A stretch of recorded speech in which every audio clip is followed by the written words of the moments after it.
"Tell me where the ledger is, Miss Boone, and nobody gets hurt." The gun barrel pressed cold and deliberate against the oak door of the jailhouse, and Annie Boone stood on the wrong side of it, her back straight as a fence post, her dark eyes burning with something that wasn't fear. It was fury. Pure, calculated, bone-deep fury at the man who thought he could walk into Redemption, Texas, and threaten her into silence. Victor Hale was not a small man. He wore his wealth like a second skin, dressed in a black frock coat that cost more than most ranch hands saw in a year, and he smiled the way rattlesnakes looked before they struck. Behind him stood two men with rifles, and behind those men stood three more with shotguns, and the whole ugly arrangement of them filled the main street of Redemption like a storm that had been building all summer. "The ledger," Hale said again, softer this time, which somehow made it worse, "is the property of the Consolidated Territorial Land Company, and you, Miss Boone, have stolen it." Annie did not blink. She had not blinked since he started talking, and she did not intend to start now. "I have not stolen anything," she said, her voice carrying the kind of quiet that comes not from timidity but from absolute certainty. "I am the bookkeeper employed by your company. I kept those books. I know every figure in them, every fraudulent transaction, every bribed official, every piece of land stolen from honest settlers and the Comanche alike. I know it all, Mr. Hale, every single page." The smile on Victor Hale's face did something complicated. It wanted to be a sneer, but it couldn't quite manage it, because there was something in Annie Boone's voice that made even a man like Hale uncomfortable, something that said she was not bluffing. "Then you'll understand," he said carefully, "why I need that ledger returned before certain parties in Austin get curious." "Ledger," said a new voice, low and iron-edged and carrying all the authority of the badge pinned to its owner's chest, "is evidence in an active investigation, and you are currently pointing guns at a witness in my town, Hale, which means you are about 30 seconds from finding out exactly how much I care about your land company." Sheriff Monroe Monroe stepped out from the shadow of the livery stable like he had been born out of the dark itself, and the town of Redemption seemed to exhale at the sight of him. 6 feet 2 inches of sun-hardened rancher turned lawman, with shoulders that had been built by 15 years of honest work before the badge ever touched his shirt. His hat was pushed back just enough to show the storm gathering in his gray eyes, and his hand rested easy near the Colt at his hip, easy the way a man's hand only rests when he has absolutely no doubt about what it can do. Hale turned, and for the first time that morning, Victor Hale looked at something and didn't know what to do with it. But that moment, that perfect crackling standoff in the middle of Redemption's main street in the October heat of 1878, had not started there. It had started 6 weeks earlier, when a stagecoach rolled into town carrying a woman with a leather satchel, a photographic memory, and a secret that was going to change everything. The stage from San Antonio arrived on a Tuesday, which was the most ordinary day of the week for the most extraordinary arrival Redemption had ever seen. Annie Boone climbed down from the coach before the driver had fully secured the brake, which told Monroe everything he needed to know about her patience for waiting. She was 26 years old, medium height, with dark chestnut hair pinned up efficiently under a practical hat, and she wore a traveling dress of plain brown wool that said she cared nothing for fashion and everything for function. She carried one large leather satchel and a smaller one, both of which she refused to let the boy from the hotel touch. Monroe was leaning against the post outside his office when she walked past, and he tipped his hat the way he did for every woman in town, because his mother had raised him with manners even if the frontier had done its best to knock them loose. She did not look at him. She walked with purpose, eyes scanning the street the way a hawk scans a field, and she went straight to the office of the Consolidated Territorial Land Company, which had been operating out of the old Haverstock building for the better part of 2 years, and which Monroe had been watching with narrowing suspicion for most of that time. He straightened up from the post. The land company had sent for a new bookkeeper after old Frank Delaney had the poor judgment to drop dead of a heart attack in August. The advertisement had gone to San Antonio, and apparently San Antonio had sent them Annie Boone. Monroe told himself it was professional interest that made him walk over to the water trough across from the Haverstock building and find suddenly urgent business there for the next 20 minutes. He was watching the building. That was all. He was a sheriff who watched things. It was his job. What he saw was the office manager, a weasel of a man named Prescott, open the door to Annie Boone with the particular expression of a man who had expected someone different, and then compose himself poorly when he realized she was going to be difficult to dismiss. Monroe could read lips passably well from his Army days, and he caught Prescott saying something that included the word qualified, and Annie saying something back that made Prescott step aside and let her through. Whatever she had said, it had worked. She did not come back out for 4 hours. When she finally emerged, she stood on the boardwalk in the golden late afternoon light and looked up and down the street with those sharp, measuring eyes. Monroe, who had by this time found actual work to do and was returning from the north end of town, crossed her path almost accidentally. "Miss," he said, tipping his hat again. She looked at him directly.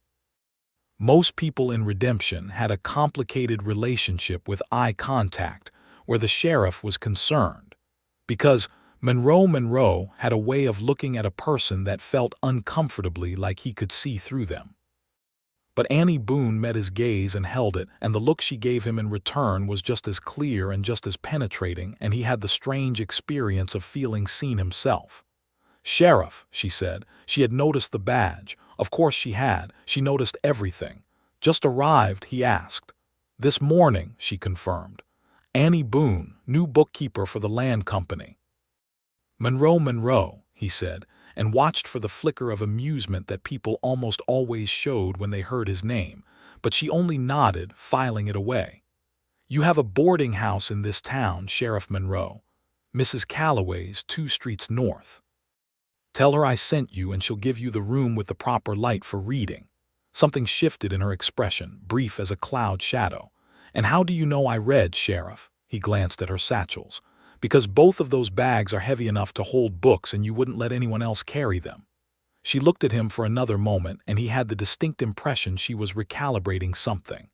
Then she said, "Good afternoon, Sheriff Monroe," and walked north toward Mrs. Calloway's, and Monroe stood in the street and watched her go and felt something he hadn't felt in a very long time, which was the pressing conviction that the most interesting thing in Redemption had just arrived. He was not wrong. Annie settled into Mrs. Calloway's boarding house and into her new position with the efficiency of someone who had learned early in life that survival required competence.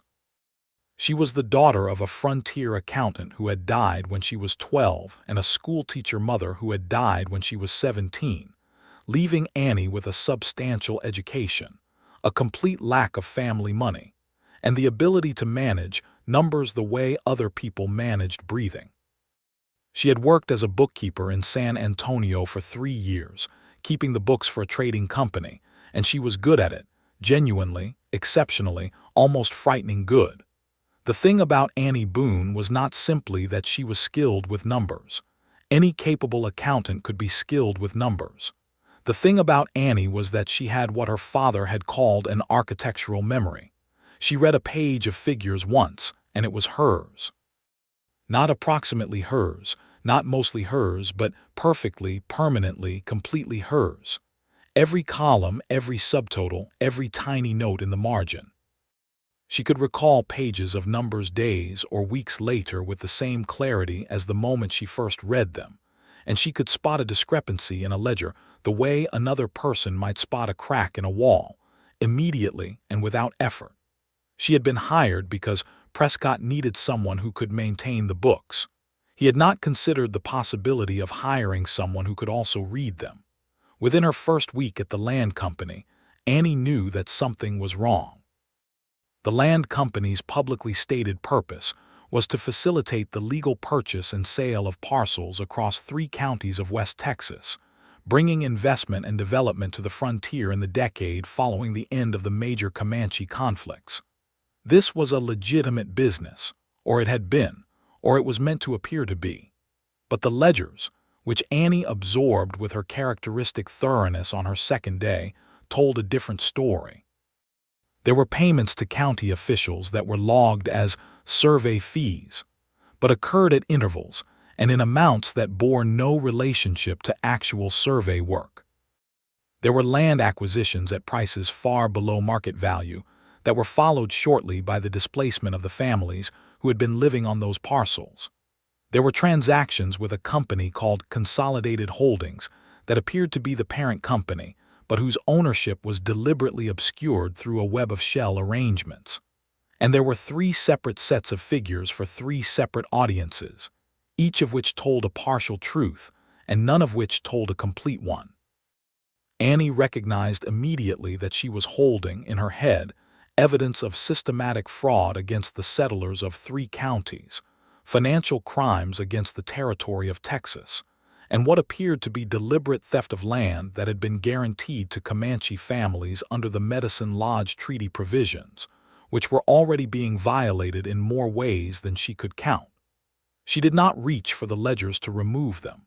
She was smarter than that. She understood that a missing ledger would trigger an immediate response and would put her in danger before she could do anything useful. Instead, she continued to do her job with perfect apparent competence, adding her own careful entries to the ongoing books, while inside her extraordinary mind, she built a complete and perfect archive of everything she had read. She needed to talk to someone. She needed to talk to someone she could trust, and in a town that was effectively under the thumb of a corrupt land company that narrowed the field considerably. She thought about Sheriff Monroe Monroe for 3 days before she made her decision. She had been watching him, the way she watched everything, efficiently and without making a production of it. She had observed that he was thorough in his rounds, that he was fair in his dealings with the Mexican families on the south side of town, who were frequently dismissed by other officials, that he had quietly and firmly ejected 2 of the land company's gun hands from the saloon when they started trouble with the Ray's family, and that he had done so without any apparent awareness that this might complicate his professional life. She had also observed that he was honest in the particular, visible way that only genuinely honest people are, the kind of honest that came from not having to maintain a performance of it. On her 9th day in redemption, she walked into his office. Monroe was at his desk, working through a stack of territorial reports with the focused unhappiness of a man who was good at paperwork but didn't enjoy it. He looked up when the door opened and went very still for a moment in the way that he had realized, in the 9 days since she arrived, that he tended to go still when Annie Boone appeared unexpectedly. "Miss Boone," he said, standing up, because his mother had raised him and the frontier hadn't completely undone that. "I need to speak with you about something sensitive," she said, closing the door behind her. "And I need to know first whether you have any financial relationship with the Consolidated Territorial Land Company." Monroe blinked. It was not a question he had expected. "No," he said, "any personal or professional friendship with Victor Hale or any of his associates. No. Any reason that I should not trust you with information that would be dangerous to both of us if it reached the wrong people." Monroe put his pen down. He looked at this woman who had walked into his office and was interrogating him with the calm precision of a federal marshal, and he said, "Who are you, Miss Boone?" "I told you." "I'm the bookkeeper. You're a lot more than that." She sat down across from his desk without being invited to, which he found he did not mind at all, and she folded her hands on her knee and told him what she had found. Not in vague terms, not in cautious hints, but in precise and specific detail, citing figures from memory with a fluency that would have been unnerving if it hadn't been so clearly genuine. She quoted transaction dates, amounts, the names of officials who had received payments.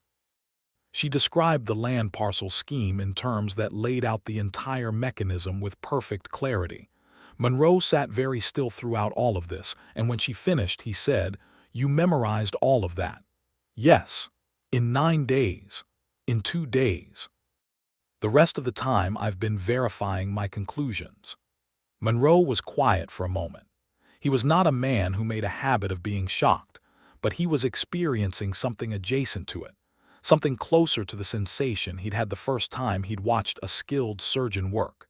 This recognition that a human being could be so extraordinarily capable of a thing that it bordered on something supernatural. He had not spent 9 days thinking about this woman because of her eyes, though her eyes were remarkable. He had been thinking about her because he had sensed that precision in her, that sharpness, and now he was sitting across from the confirmation of it, and it was, frankly, extraordinary. "Can you prove any of this?" he asked.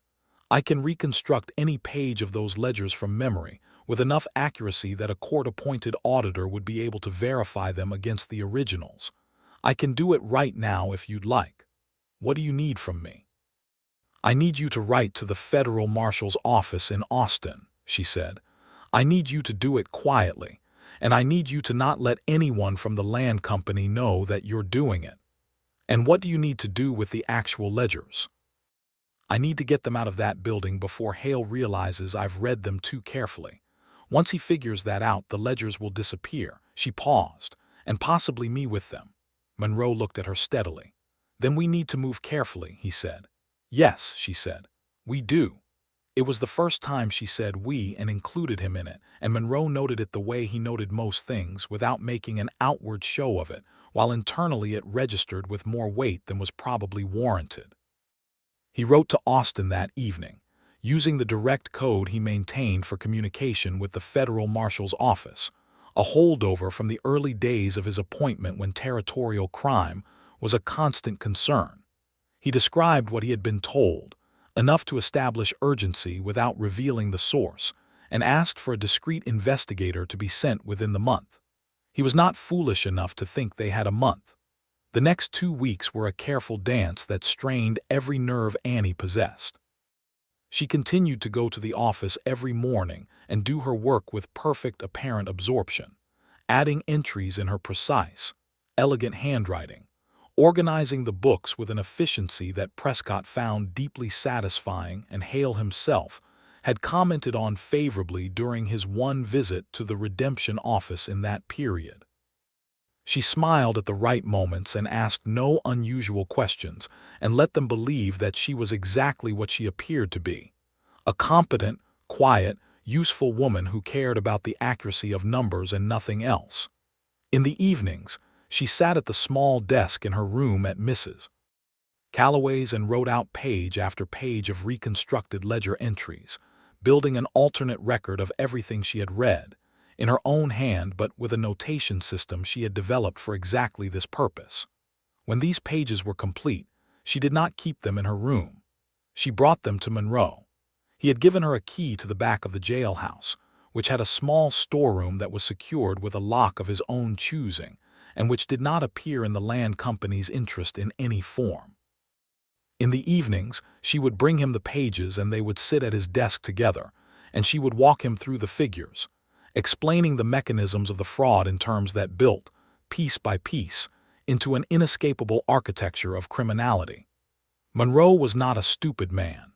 He had some education, more reading than most frontier sheriffs, and a natural aptitude for strategic thinking that had served him well in the army and better in law enforcement. But he had never encountered anyone whose mind worked the way Annie's did, who could look at a column of numbers and see not just what they said but what they were hiding, who could trace the logic of a deceptive accounting scheme, the way a tracker followed footprints, inevitably and without doubt. He watched her work one evening in the second week, the lamplight falling over her shoulder as she spread reconstructed pages across his desk, and began to explain a particularly intricate falsification involving 3 sequential land purchases, and he had the experience of understanding something with absolute clarity. He was falling in love with her. It was not a comfortable revelation. Monroe was a man of 40, having turned that particular corner in the spring, and he had been married once briefly to a woman named Clara who had left redemption and him for the more predictable life of her cousin's family in Kansas. And he had not blamed her, because redemption had been a hard place to love someone in those years, and he had been a harder person to love than he'd wanted to be. He had made his peace with the likelihood that this was simply how his life would go, that the badge and the town and the work were enough, that the particular solitude of the frontier sheriff was a reasonable trade for the purpose and structure it provided. And now here was Annie Boone at his desk with lamplight in her hair, explaining fraud mechanisms with the focused intensity of someone who genuinely loved the architecture of truth. And Monroe sat across from her and thought, with the unhelpful certainty of a man who had always been honest with himself even when it was inconvenient, that this was the most alive he had felt in years. He said nothing about it. She had not come to him for that, and he was not the kind of man who confused professional trust with personal invitation. But he paid attention to the way she thought, the way she moved through a problem from its edges inward, the way she could hold multiple variables in her mind simultaneously while tracking their relationships to each other. And he found it increasingly difficult to think of anything he had ever found more impressive. Annie, for her part, was aware of the sheriff in the way she was aware of most important things, completely, precisely, and with a degree of analysis she kept entirely to herself. She had trusted him because the evidence supported trusting him, and the evidence had continued to support it, which was not something she had taken for granted. She had been wrong about people before. She had trusted the trading company in San Antonio and discovered, 2 years in, that the owner was using her accurate books as cover for a secondary set of books that he kept himself, and that the accuracy she maintained had been functioning as his camouflage. She had left that position without making accusations she couldn't yet prove, taking her knowledge with her in the only place it couldn't be taken from her, and she had resolved not to be used as cover again. Monroe was not using her as cover. He was taking her seriously, which was, she had found, surprisingly difficult to come by.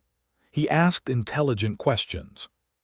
He pushed back when he thought she was missing something, and he was right about half the time, which was a higher percentage than she'd encountered from most people she'd tried to work with. He noticed things. He was, in the specific sense that mattered to Annie Boone, paying genuine attention. She told herself this was simply a professional assessment of a professional relationship. She was not entirely successful. The danger arrived on a Thursday in the form of a writer from the land company's San Antonio office, who came through redemption on his way east and stopped just long enough to have a private conversation with Prescott that lasted an hour and left Prescott visibly shaken. Annie had observed this through the office window with the calm, fixed attention of a woman who had survived the frontier primarily by understanding that observation was the most important skill a person could develop. She was at Monroe's office that evening before the writer had fully cleared the East Road out of town. "Something's changed," she said, sitting down without preamble. "The San Antonio office sent someone." I don't know what was said, but Prescott looked frightened afterward, and Prescott is not a man who frightens easily. Monroe leaned back in his chair. "Hale must have received word that someone's been asking questions in Austin. Has your message reached the marshal?" "I got a reply 2 days ago. They're sending someone, but it'll be 3 weeks at the earliest." Annie absorbed this. "Then we don't have 3 weeks." "No," Monroe agreed. "What do you need?" "I need the actual ledgers," she said. "I need them before Hale orders them destroyed or removed from the territory. My reconstructed copies would hold up under examination, but the originals are proof of the mechanism in a way that my memory cannot fully replace. A defense attorney could argue that I fabricated the reconstructions. Can you get them out of the building? I'm the bookkeeper. I have legitimate access to them. I can bring them home on the pretext of working on a quarterly reconciliation, but I'd need to do it tomorrow before Prescott changes the access protocols." Monroe thought. He had the particular quality of stillness when he was thinking hard, not the stillness of blankness but the stillness of deep concentration, and Annie had learned to read it as a sign that something useful was about to emerge from it. "Do it," he said. "Bring them here. I'll have them secured in the safe before anyone thinks to look. And then, Then I ride for the nearest telegraph station and send a more urgent message to Austin. Tonight. That's 30 miles. I know how far it is." She looked at him. In the lamplight, with the night pressing against the windows of the jailhouse and the distant sound of the saloon piano floating on the dry autumn air, she looked at him and saw, perhaps more clearly than she had allowed herself to see before, a man who was not going to fail her. It was not a sentimental assessment. It was, in her characteristic manner, a rigorously evidenced one. He had done everything he said he would do. He had taken every risk she had described without flinching. He had not once tried to manage her or minimize what she knew or suggest that she let him handle it from here. He had, consistently and without any apparent effort, treated her as an equal. "Monroe," she said, and it was the first time she had used his name without the title. "Yes, be careful." He looked at her for a moment with those gray eyes that saw too much, and then he picked up his hat from the desk. "Always am," he said. He was not always careful. He was frequently precisely the opposite of careful, choosing the direct approach over the safe one when the direct approach was right, which it usually was. But he rode the 30 miles to the telegraph station in 4 hours, sent a message to Austin that left no ambiguity about the urgency or the stakes, and rode back in another 4, arriving in redemption at dawn with the particular satisfaction of a man who has done the necessary thing. Annie retrieved the ledgers the next morning. She waited until Prescott had stepped out for his mid-morning coffee at the saloon, which he did every day at 10 with the reliability of a clock, and she gathered both ledger books with the calm efficiency of someone performing a routine task. She wrapped them in a carrying cloth, placed them in her large satchel on top of her own papers, and walked out of the land company office into the October sunshine. She was halfway to the jailhouse when she saw the rider. He was coming from the East Road at a canter, dressed in the kind of traveling clothes that money provided, and behind him were 2 more riders, and behind those were 4 more. 7 men, all told. And at the front was Victor Hale, who had evidently decided that waiting in San Antonio was no longer an acceptable strategy. Annie did not run. Running was the worst thing she could do, because running with the satchel would announce immediately what she had in it. She walked. She walked with the same purposeful efficiency she always walked with, and she turned smoothly at the intersection before reaching the jailhouse, heading instead for Mrs. Calloway's boarding house, which was closer, and which had the critical advantage of having a rear exit onto the alley that ran behind the north side of town. She heard Hale's party rein in at the land company office behind her. She heard, distantly, Prescott's voice rising in alarm. She kept walking. She reached Mrs. Calloway's, went through the front door with a nod to Mrs. Calloway herself, went straight through to the kitchen, out the back door into the alley, and along the alley to the rear entrance of the jailhouse, which she opened with her key. Monroe's deputy, a young man named Callum Bridges, who had the slightly overwhelmed expression of someone who was new to the job and was learning very fast, looked up from the desk with an expression of surprise. "Miss Boone, the sheriff the sheriff is not here right now. I know where he is," Annie said. "Open the safe, please. I need to put something in it. I don't have authorization to." Monroe told me the combination," she said, which was true, and she gave it to him. And Callum Bridges blinked and opened the safe, and Annie placed the ledgers inside with the controlled care of someone handling something irreplaceable, because she was.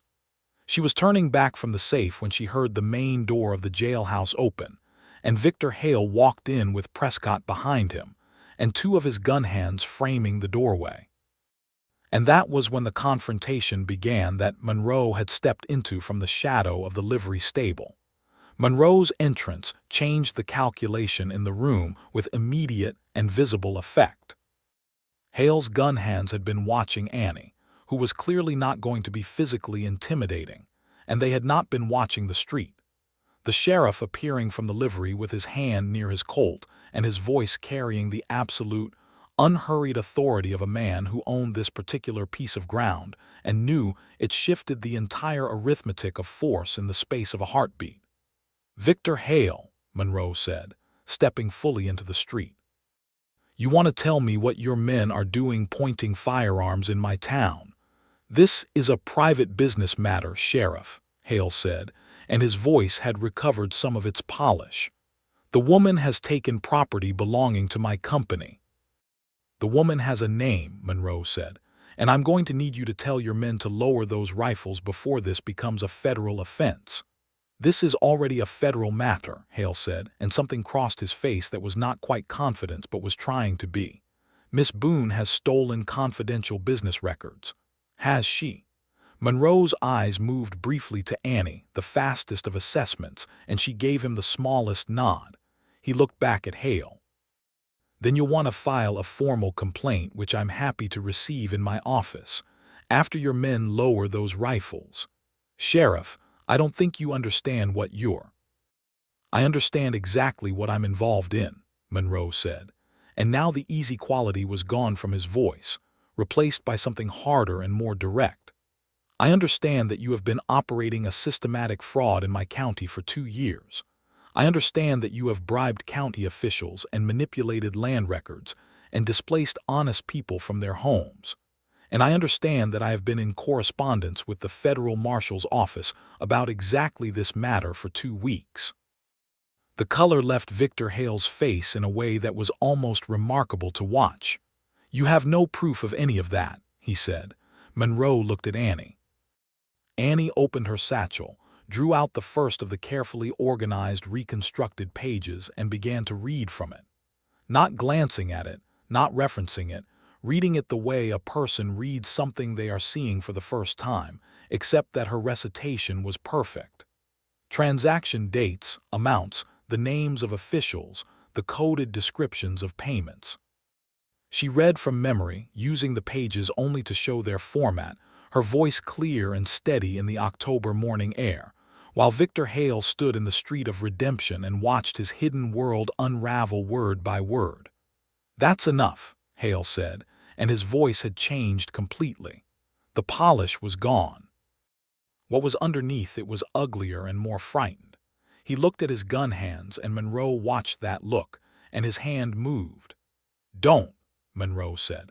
The single word, delivered with that particular quality, stopped the gun hands before they had fully processed the instruction to move. It was the kind of voice that didn't need to shout to be the most important sound in a given space. Hale looked from the gun hands to Monroe to Annie and back, and made the calculation that only a cornered man could make, which was the calculation between bad and worse. "This isn't over," he said. "Actually," Annie said from the doorway of the jailhouse, "it is.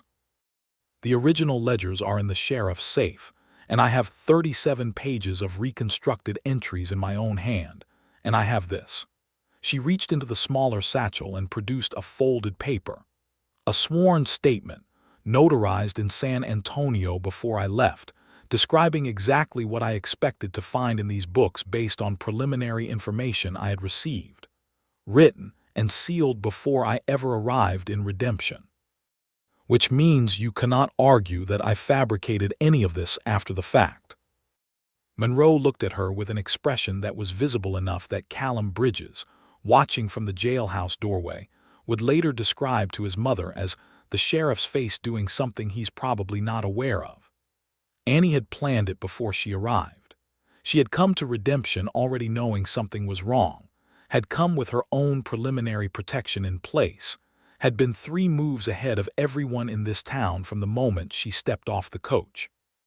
He had never been so impressed by a human being in his life, and he had thought, for the past 2 weeks, that the bar was already very high.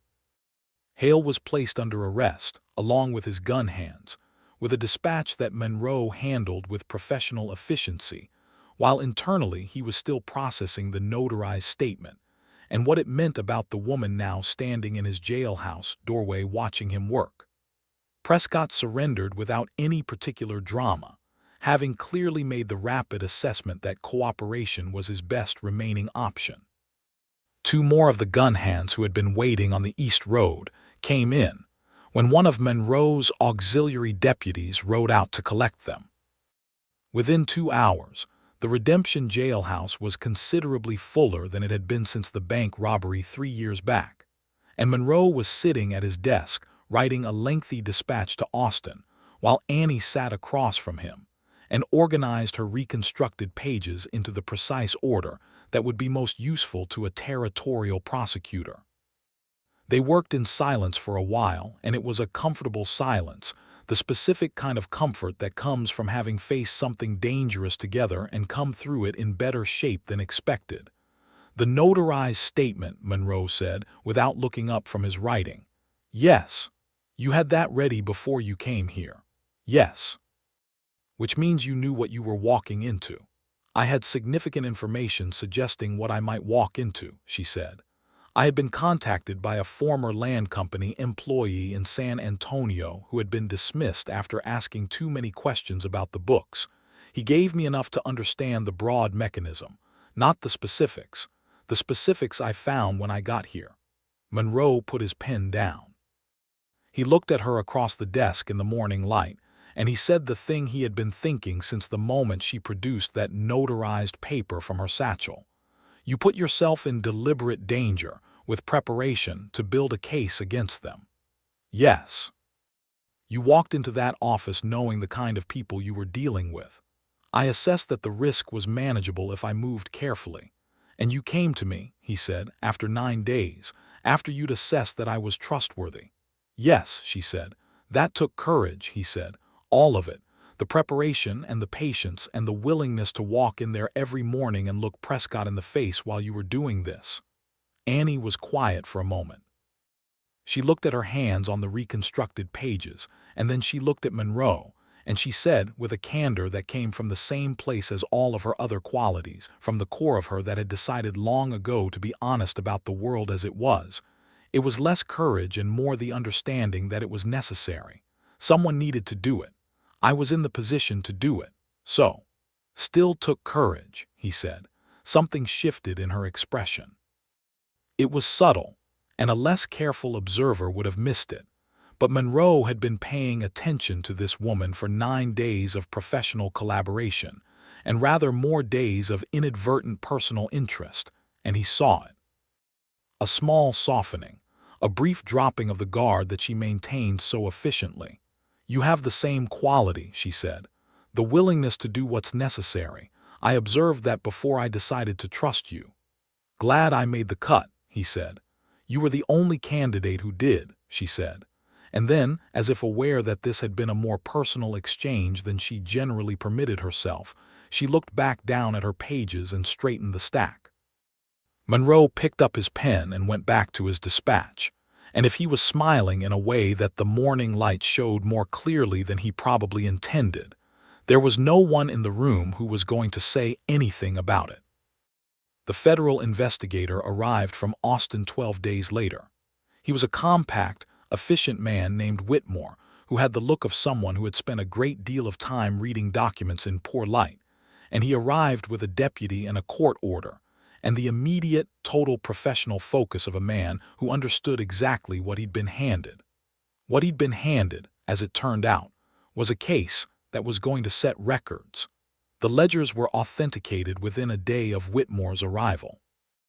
Annie's reconstructed pages were compared against them and found to be, as she had promised, accurate enough to satisfy the most demanding auditor. The notarized statement she had prepared in San Antonio was submitted as evidence of good faith and premeditation on her part, establishing that she had not stumbled into this investigation, but had entered it deliberately and with existing knowledge. Whitmore interviewed her for 4 hours on the first day. Monroe sat in on the first hour at his own insistence, and then was asked to give his own testimony, and then spent the rest of the first day managing the practical business of keeping 7 prisoners secure in a jailhouse built for 3. He expanded the capacity with locked manacles secured to the exterior wall, which was not elegant but was effective. The fraud scheme, as Whitmore's investigation revealed over the following weeks, was larger than even Annie had estimated. It extended across 5 counties, involved 11 county and territorial officials, and had resulted in the illegal seizure of approximately 40,000 acres of land. The land company's parent company, Consolidated Holdings, was controlled by a group of investors in Boston who had been systematically using the frontier's administrative weakness and geographic isolation to extract wealth in ways that would have been impossible in more settled regions. There were Comanche families, as Annie had suspected, who had been displaced from lands that had been explicitly protected under treaty provisions. This was the layer of the fraud that she had been most angry about, and her testimony on this point was delivered with a precision and passion combined that left Whitmore, a man who had seen a great deal, visibly affected. Monroe watched her give this part of her testimony and understood, with complete clarity, that the thing he felt for this woman had passed all the stages where he could pretend it was something simpler. While the investigation proceeded, Annie had nothing to return to.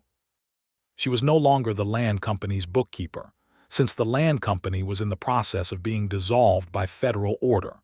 She had, technically, no income and no position, and no particular reason to remain in Redemption, Texas, and this fact pressed itself into Monroe's awareness with increasing and uncomfortable insistence.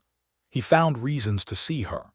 Professional reasons, initially, since she was a key witness, and the investigation continued to require her participation. Whitmore's team was present in Redemption for 3 weeks, and during that time, Monroe had legitimate cause to consult Annie regularly on questions of evidence and documentation. He availed himself of this cause faithfully. After Whitmore left, taking the prisoners to Austin for the commencement of formal proceedings, the legitimate professional reasons thinned out. What remained was the fact that Annie was still at Mrs. Calloway's, and Monroe still walked past Mrs. Calloway's in the course of his daily rounds, which took him past it in the morning and again in the evening if he was being honest about his route, which varied more than a strictly direct path would require. Annie noticed this. She noticed most things. She was sitting on the small porch of Mrs. Calloway's one November evening, the air carrying the first real bite of winter when Monroe came past on his evening round. He stopped, as he had not entirely planned to, when she looked up from the book she was reading. "Good evening," he said. "Good evening," she said. She looked at him for a moment. "Would you like to sit down?" He sat down in the chair Mrs. Calloway kept on the porch for her boarders' evening use, and they sat in the cooling air while the last of the daylight turned the western sky the deep orange that the desert did better than anywhere else on earth. "Whitmore sent a letter," she said. "The formal proceedings start in January. He wants me in Austin to testify." "You go?" "Yes." She paused. "And after that I don't know."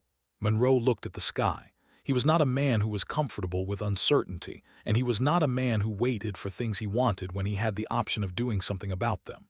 He had, however, the strong sense that this woman required honesty and directness more than she required any kind of strategy, and so he put down whatever careful approach he might have been considering and said the plain thing. "I would like you to stay." Annie was quiet. In the failing light, her profile was very still, and Monroe had the experience of not knowing what she was thinking, which was unusual enough to be uncomfortable. "Why?" she asked, not defensively, not playfully, genuinely. "Because you are the most remarkable person I have encountered in this town or any other," he said. "Because I respect you in the specific way that I have respected very few people in my life. Because I have been finding reasons to walk past this porch for 3 weeks, and I am getting too old to pretend I'm not doing it deliberately." A sound escaped her, brief and surprised. He looked at her and found that she was, for the first time in his experience of her, not entirely composed. She looked at him with something open in her expression, something she hadn't been showing him before. "I observe things very carefully," she said. "I have been observing you for 2 months, and my assessment—" She stopped and started again. "My conclusion is that you are a genuinely good man, which is a rarer finding than it should be." "That sounds like it might be the beginning of an answer," he said. "It is," she said. "The rest of the answer is that I have spent 6 years being entirely independent and finding that entirely sufficient, and then I arrived in redemption and found that it was perhaps not as sufficient as I thought." Monroe said nothing, because he understood that this was the end of her answer and that it was, in the particular language of Annie Boone, a significant and generous thing to say. "I should warn you," she said, and now there was a thread of what might have been humor in her voice, "that I am not straightforward." "You are the most straightforward person I have ever met," he said. "I mean in the sense that I am going to have opinions about things, and I am not going to keep them to myself, and I am not going to change them unless someone provides a compelling argument." "Good," he said. "I have opinions about things too. We might disagree, probably regularly." "That doesn't bother you. It sounds like the most interesting relationship I could possibly have," he said. She laughed. It was a genuine laugh, clear and unguarded, and it was the most beautiful thing he had heard in a long time. He looked at her in the last of the evening light and smiled, and she looked back at him and smiled, and they sat there in the cooling November air while the stars began to appear and the town of Redemption settled into its evening rhythms around them. The winter of 1878 moved into 1879 with the particular slow wait of seasons in West Texas, where the cold was less dramatic than the North but no less real, cutting through everything with a dry insistence that made the fires necessary and the company welcome. Annie stayed in Redemption. The practical arrangements of this required some attention. She needed work, because she was Annie Boone and the idea of not working was not one she entertained for a moment.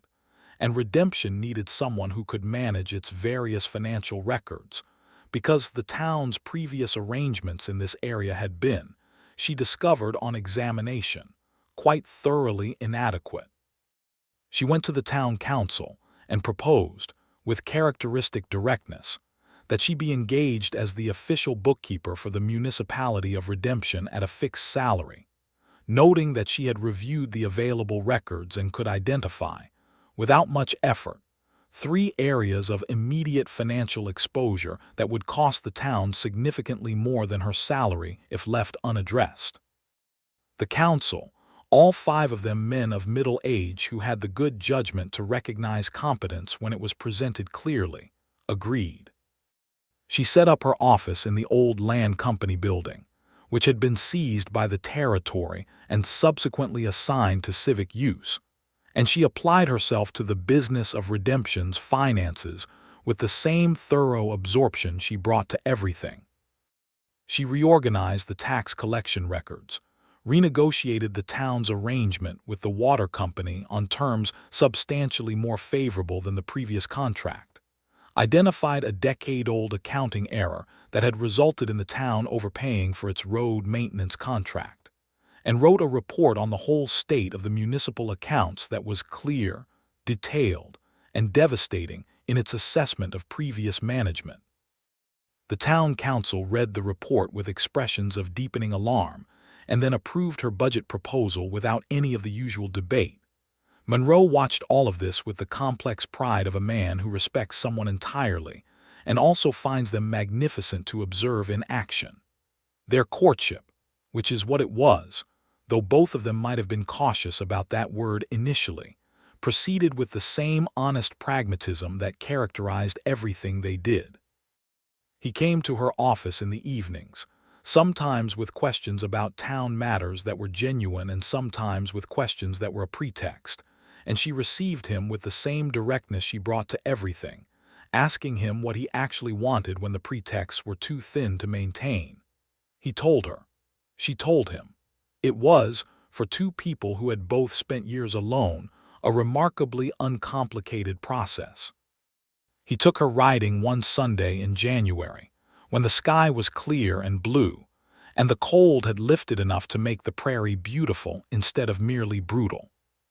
She rode well, with the ease of someone who had grown up in a part of the country where riding was not optional, and they went out past the south pasture and up onto the ridge that looked west over the open land, and in the clear winter light with the whole of the frontier spread out below them, Monroe told her, simply and without managing the timing of it, that he loved her. Annie looked at the view for a moment. Then she looked at him. "I love you too," she said. "I arrived at that conclusion some weeks ago, but I wanted to be certain before I said it. And you're certain now." "I don't say things I'm not certain of," she said.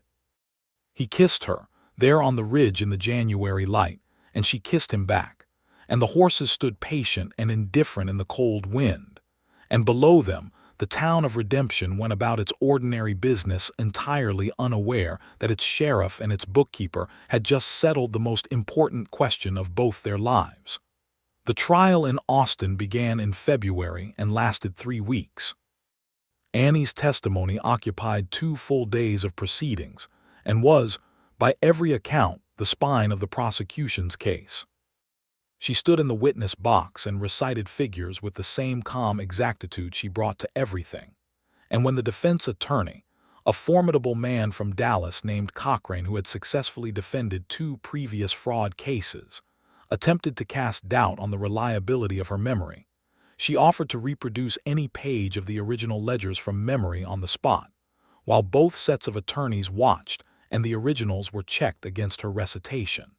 She reproduced 4 pages. They were word perfect, figure perfect, to the last decimal notation. Cochrane withdrew the line of attack.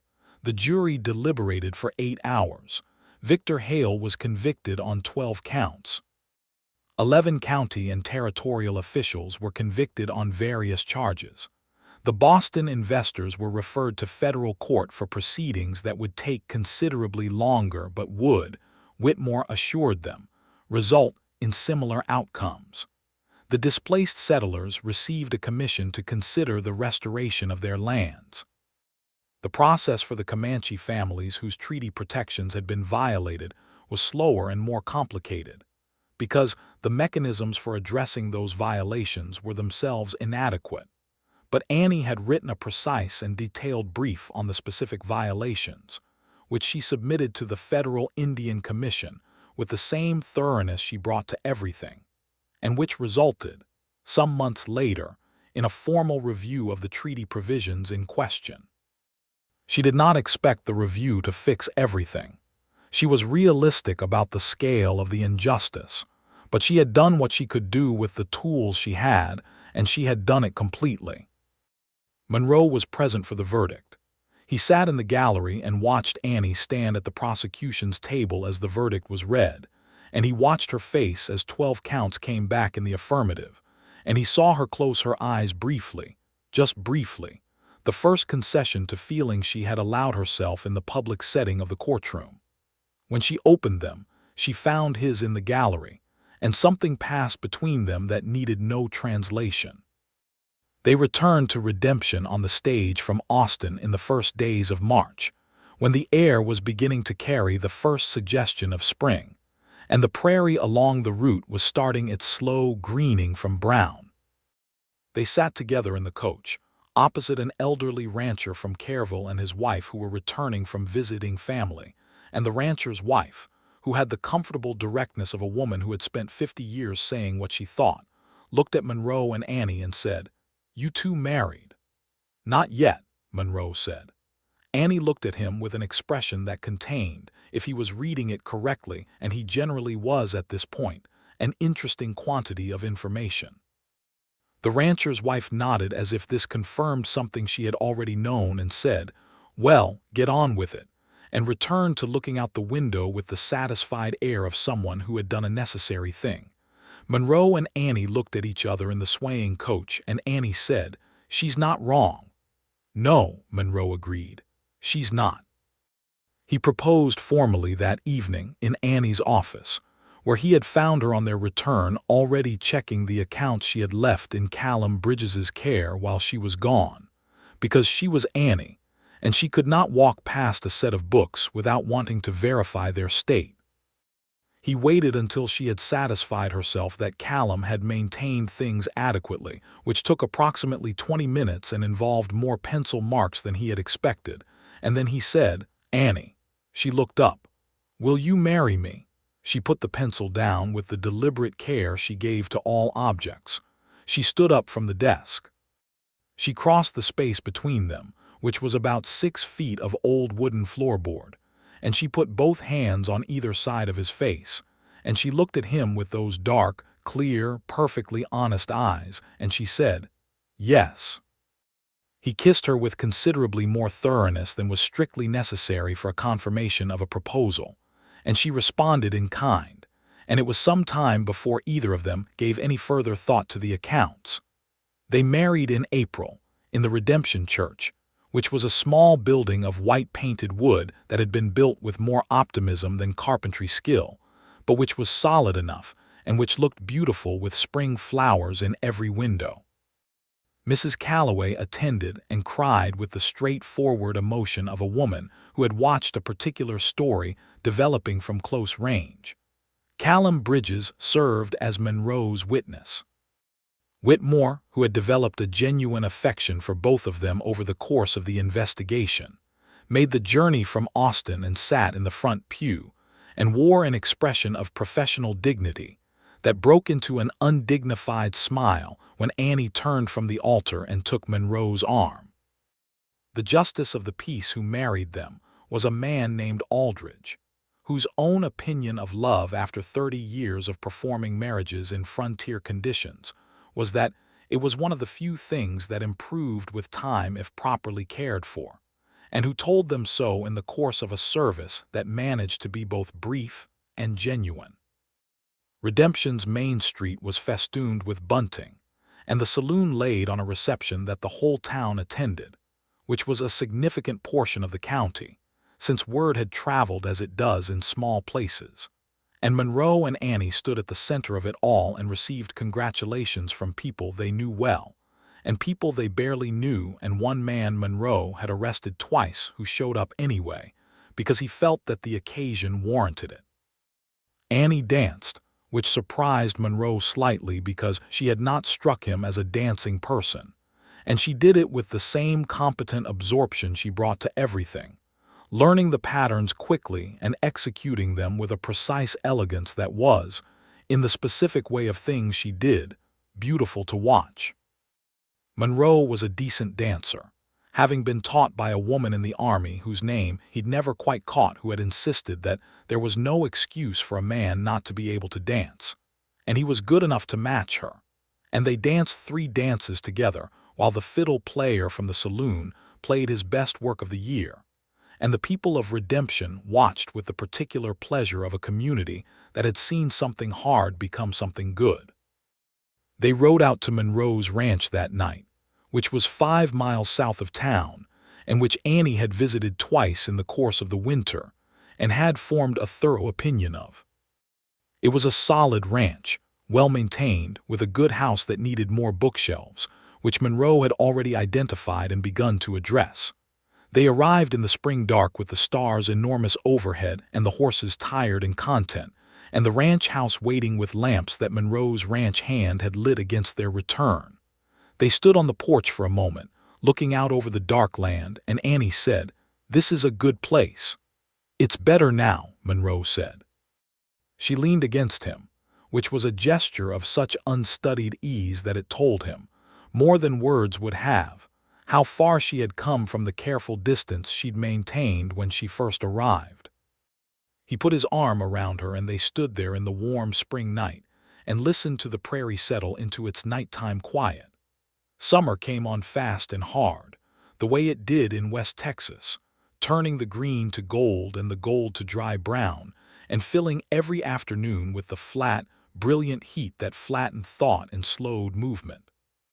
Annie kept her office in town, and her work continued in its thorough and effective manner, the town's finances being in considerably better shape than they had been a year previous. Monroe kept his rounds and his badge and the particular quality of present attention that made him, by common consensus, the best sheriff Redemption had had since the territory was young. They were, in the specific way of 2 people who have chosen each other with clear eyes and good judgment, happy. Not in the breathless, incautious way of people who have stumbled into something they don't fully understand, but in the settled, solid, daily way of people who have built something on purpose and know what they have. They had opinions and occasionally disagreed about them, and they worked through the disagreements the way they worked through everything, directly, with evidence, and without unnecessary drama. They laughed regularly. They read in the evenings, Monroe with the territorial papers and Annie with whatever she was currently absorbing, and they talked, the specific pleasure of talking with someone whose mind you respect carrying its own quality of intimacy.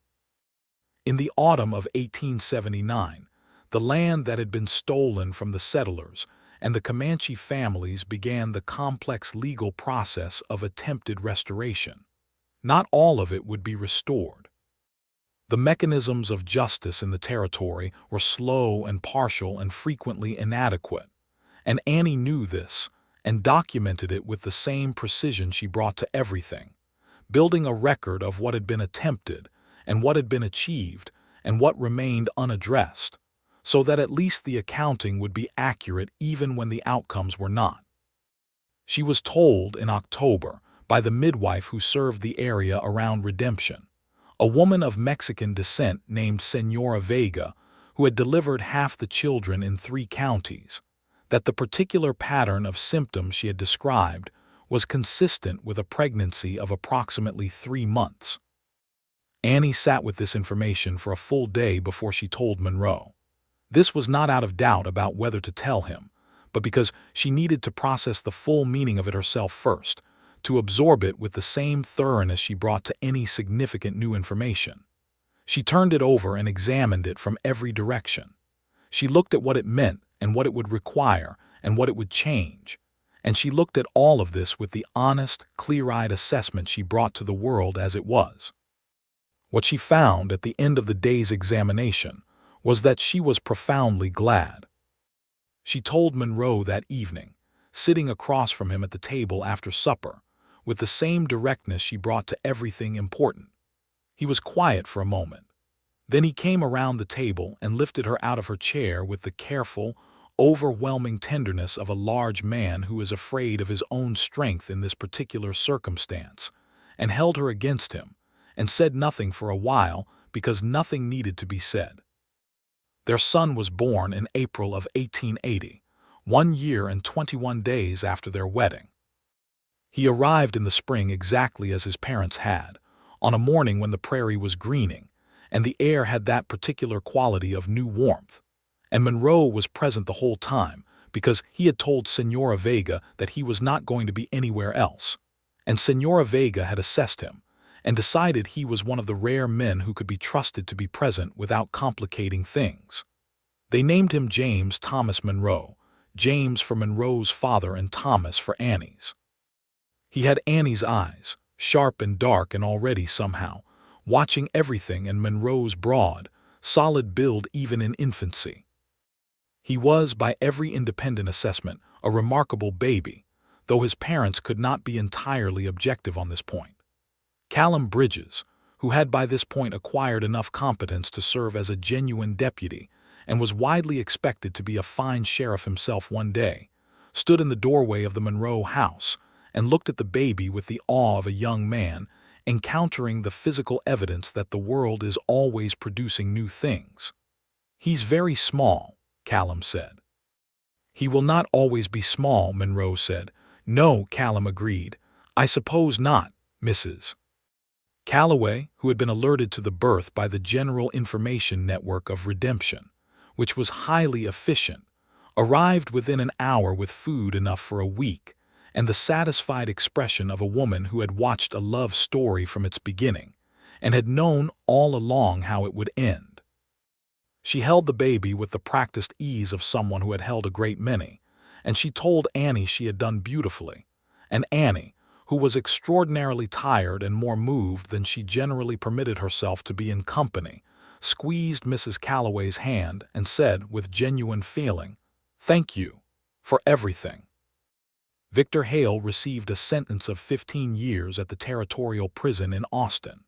Of the 11 officials convicted alongside him, 8 were sentenced to various terms, and 3 received fines and removal from office. The Boston investors' case dragged through the federal system for 2 more years before arriving at convictions that were, while less severe than the territorial outcomes, significant enough to establish a meaningful precedent. The Land Commission worked slowly and incompletely, as such commissions do, but restored approximately 22,000 of the 40,000 acres to the displaced settlers. The Comanche Treaty Review resulted in acknowledgement of the specific violations Annie had documented and some, though not sufficient, remedy. She continued to add to her brief on the matter for several years, because she was not a woman who let important things go unaddressed merely because the address was slow. The winter of 1880 was cold enough to ice the water troughs, which hadn't happened in Redemption in 5 years, and Monroe spent considerable time ensuring that the town's most vulnerable residents had adequate fuel for heating. Annie organized a formal relief fund through the municipal accounts with efficiency that would have impressed anyone who didn't know her, and which merely confirmed what everyone in Redemption already knew about their bookkeeper. The fund was established, funded, distributed, and accounted for with a transparency that was as much a statement of principle as a practical measure. James Monroe grew the way babies grow in the frontier. Fast, because they had to, and robust, because the ones who weren't didn't last. By the time he was walking with the determined, unsteady commitment of a 14-month-old, he had already demonstrated his mother's stubbornness and his father's unfazable calm, a combination that Monroe observed with the pride and mild apprehension of a man who understood exactly what he had helped to make. They had a daughter 2 years later, born in August when the heat was at its most absolute, and named Clara, after no one in particular but because both of them found the name good and solid and right. She arrived with a directness that Senora Vega described as decisive, and within her first weeks had established, with the authority of the very small and newly arrived, that she had opinions about everything and intended to express them. Monroe held her in the evening light and looked at this small, complete, furious, beautiful person, and felt the specific expansion of self that comes from a love that keeps finding new forms. By 1882, the Monroe household was a place of considerable energy and documented chaos, organized according to a system that only Annie fully understood, and which worked better than anything more conventional would have. Monroe navigated it with the good-natured competence of a man who had learned that the best thing he could do was understand his wife's system thoroughly and operate within it faithfully. James was old enough to follow him on his morning rounds, trotting alongside on the small horse Monroe had found him, absorbing the sheriff's manner of attention and care with the unconscious thoroughness of a child learning what is important by watching what a trusted adult does with their days. Annie had expanded her practice. The municipal accounts of Redemption continued to be the center of it, but several neighboring towns and ranches had engaged her services, and she managed all of it from her office in the old land company building with the same organized precision she had always brought to everything. She had also, in the past 2 years, taken on an apprentice, a young woman named Teresa Reyes, the daughter of the family Monroe had protected at the saloon years ago, who had shown a particular aptitude for figures and an equally particular need for opportunity. Annie taught her with the directness and rigor she brought to everything, and Teresa learned with the focused absorption of someone who understood exactly what was being offered to her. Monroe watched this, too, and loved his wife for it in the specific way he loved her for all the things she did that were an expression of who she fundamentally was. The spring of 1883 brought a young man to Redemption, who turned out to be the nephew of one of the convicted land company officials, and who had some idea that the Monroe family might be interested in the information. He carried about an ongoing scheme in the next county that bore uncomfortable similarities to what Victor Hale had operated. Monroe took his report carefully and sent a thorough dispatch to Austin, and Annie, who happened to be in the jailhouse office when the young man gave his account, asked 2 questions at the end of the session that produced more useful information than the entire preceding hour of Monroe's careful interrogation. Monroe looked at her after the young man had been settled in the comfortable chair with coffee, and the sense that he had just been very usefully talked to. And he said, "How do you do that?" "I listen for what isn't being said," she said, "and then I ask about it."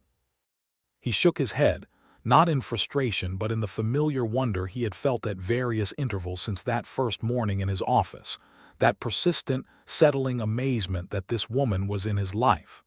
"Don't shake your head at me," she said, but she was smiling. "I'm not shaking my head at you," he said. "I'm shaking my head at myself for ever thinking there was a limit to what you'd surprise me with."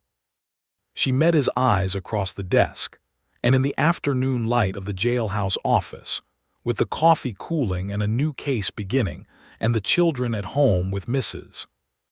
Calloway, who had become something between a grandmother and a force of nature in their household, Monroe and Annie Monroe looked at each other with the settled, secure, absolute knowledge of two people who have chosen well. "We have work to do," she said.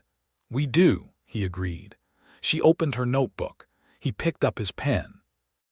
Outside the windows of the jailhouse, redemption went about its business in the bright Texas afternoon, and the prairie stretched out in every direction, enormous and indifferent. And within it, this one small town carried on the particular, human, necessary work of honesty and justice and love, all three of which require, in the end, the same thing: the willingness to see clearly, and the courage to say what you see, and the good fortune of finding someone who will look with you. The case from 1883 resolved itself with the same thoroughness as its predecessor, moving through the federal system with a dispatch that owed something to the precedent established by the Hale convictions, and a great deal to the quality of the documentation Annie produced, which left nothing to interpretation and very little to chance. The scheme was smaller, the operators less sophisticated, and the outcome correspondingly faster, which Monroe considered a reasonable trend. Callum Bridges, as had been widely expected, was appointed sheriff of a neighboring county in 1884, and Monroe attended his swearing-in with the specific pride of a mentor, and wrote him a letter afterward that was characteristically brief and completely adequate to what needed to be said. Callum wrote back at length, which was characteristic of him, and the correspondence continued from there. Teresa Reyes completed her apprenticeship with Annie and established her own bookkeeping practice in the neighboring town of Prairie Cross, and became, within 2 years, the most sought-after financial professional in the county, which surprised no one who had watched Annie Boone Monroe work. Teresa sent Annie a letter when she got her first major contract, and Annie read it at the breakfast table and said, without looking up, "She'll be fine." And Monroe poured his coffee and said, "She'll be more than fine." And Annie looked up and smiled, and it was the true, unguarded smile that she gave most freely at the breakfast table, where the morning light was good and the children were still asleep or just waking, and the day had not yet acquired its complications. Their third child, another son, born in 1885, arrived in the manner of someone who has been entirely aware of the world for some time, and is arriving on his own schedule. He had Monroe's eyes, gray and measuring, and Annie's specific quality of self-possession, and he was named Daniel after no one because he simply looked like a Daniel. Monroe held him in the first morning light and told Annie she was extraordinary, and she said, honestly tired and honestly moved, "So are you," and meant it entirely. Redemption grew, as towns grow in the late frontier years, with the particular combination of hope and hard work and occasional crisis that characterized every human settlement in the territory. The railroad came closer, and with it more people and more complexity, and Monroe managed the increase in population with the same careful, fair attention he had always brought to the work. He hired 2 more deputies and trained them with the same thoroughness he had applied to Callum, and the town's reputation for honest law enforcement became something of a distinction, the kind of distinction that attracts people who want to build something real rather than take advantage of something temporary. Annie's office expanded to accommodate the growth. She took on Teresa's younger sister as a second apprentice and continued to manage the municipal accounts and a growing roster of private clients, including the new hotel that had been built on the north side of town and the mercantile that had opened to serve the railroad workers. Her reconstructed ledger testimony had been cited in 2 subsequent federal fraud cases as a precedent for the admissibility of expert witness memory, which was a legal development she found interesting and appropriate. She had been written about, briefly and inaccurately, in a San Antonio paper that ran a piece about the Hale trial 4 years after the fact. The piece described her as an unusual woman and spent most of its space on Victor Hale's villainy rather than on what she had actually done, which she found predictable.